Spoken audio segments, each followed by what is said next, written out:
Adrian?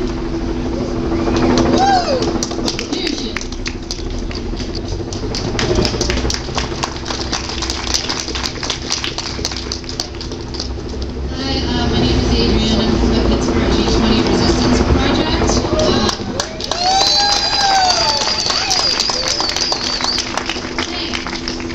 I was present for most of the protests. I was also here Thursday during the early evening, Thursday night, Friday during the early evening, and Friday night.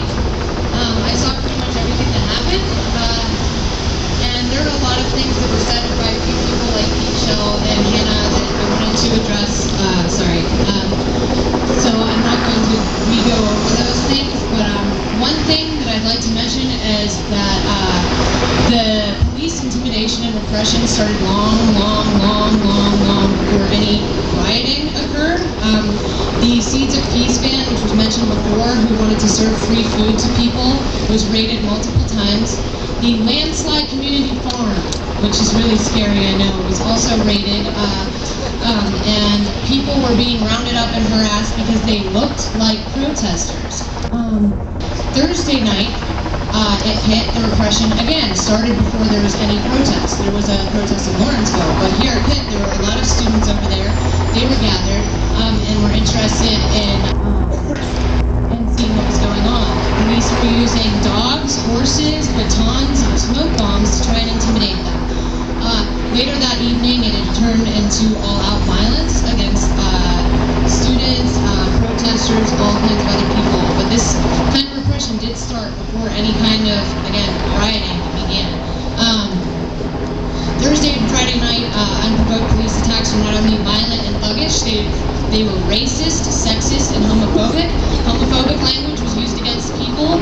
Women were told that they looked better on their knees than they did standing up. And people who were not white were given trumped up charges. But these type of things these are not isolated to a Pitt campus. They actually happen every day in Pittsburgh. Police violence in Pittsburgh.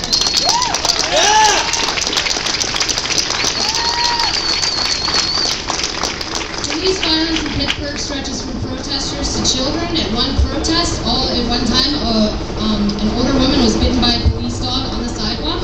A woman was restrained on the ground and tased while restrained for a long time, and children and others were pepper sprayed on the sidewalk.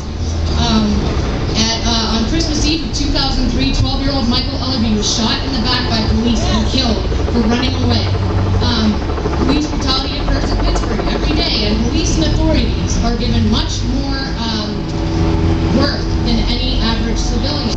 When police were killed, they got a parade. Michael Ellerby did not get a parade.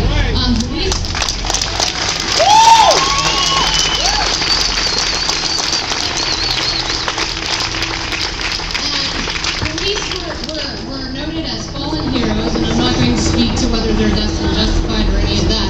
What I will say is the real heroes are the protesters, including the anarchists and the students, who stood their ground when the police occupied their campus.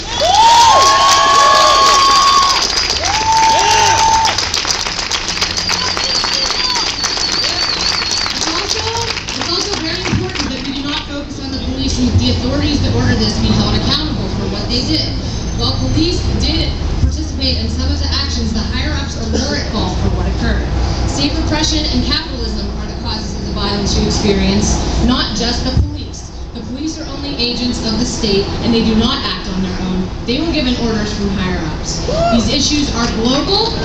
Let's not let this intense police brutality we experience make us forget the issues at hand. The the policies of the G-20 injure, starve, sicken, and kill people every hour of every day as they also destroy our planet and its inhabitants. The kind of brutality we experience is just a taste of what it's like to live in a country occupied by the military. Protesters in Guinea, Africa are being raped and killed for protesting their government right now. This is not a downplay of our suffering, but to remind us of our part in the larger struggle. While what happened here was awful, it is leading to more people standing up to these types of state violence and brutality, and while they tried to suppress our dissent, they only made it greater.